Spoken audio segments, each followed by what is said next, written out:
Austin City Council member Delia Garza attended the Women's March on Austin with colleagues Pio Rente and Austin Mayor Steve Adler at the Texas state capitol in January. Martin do Nascimento Kit News. Latinos say institutional discrimination, including discrimination while trying to vote or participate in politics, is a problem in America today. However, when asked, many Latinos reported feeling better about their local government. That's according to a new survey out this week from NPR, the Robert Wood Johnson Foundation and the Harvard T.H. Chan School of Public Health. The survey found that 15% of Latinos say they've been discriminated against personally when trying to vote or participate in politics because they are Latino.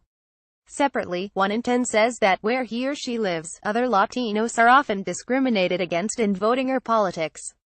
Compared with African Americans, Latinos were slightly less likely to say that overall, there is discrimination against their own group in America today.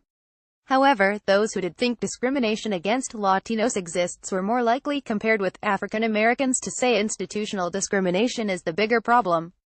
Like younger African Americans, though, younger Latinos were more likely to see institutional discrimination as a bigger problem compared with older people in their ethnic and racial group. Jamie Gonzalez, a college freshman in Texas, voted for the first time last year. At the time, a version of the state's strict photo ID law was in place. He says he ran through the state's strict voting rules and made sure he was ready before he got to the polls. I just show them a government ID, like my driver's license, my ID, Texas ID, Gonzalez explains. Federal courts have ruled that the Texas voter ID law was designed to intentionally discriminate against minorities. That's because minority voters are statistically less likely to have the type of ID allowed at the polls under the law. Gonzalez said he found the state's voting laws frustrating. It's unfair, he said. That's it. Overall, Latinos say that discrimination based in government laws and policies is a big problem facing them today.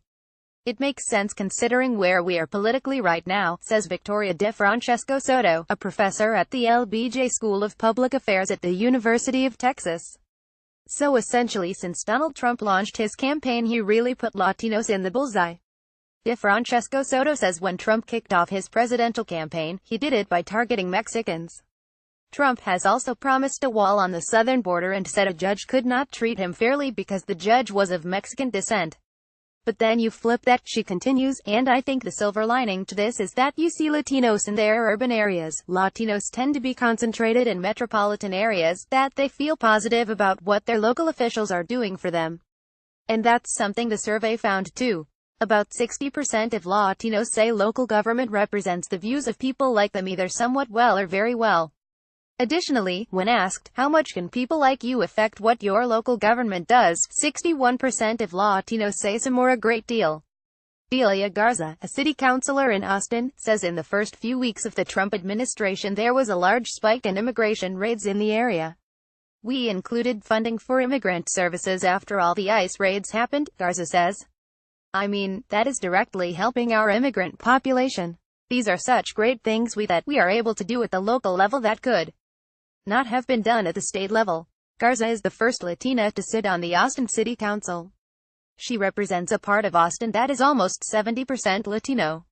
She says she thinks it helps that local officials in bigger cities tend to come from backgrounds similar to the people they represent. 3 of the Austin City Council's 11 seats are currently held by Latinos. Because when you represent a district like mine and you see working families that need a little help, Garza says, it's important to have an elected official who represents them that understands that. Latinos in Austin say they feel that. Daniel Segura-Kelly, a local activist, says he feels like Latinos in Texas have a target on their back, but he feels better being in Austin. We have a city council that is wildly supportive of our community, he says. Our community can know that this is a safe place.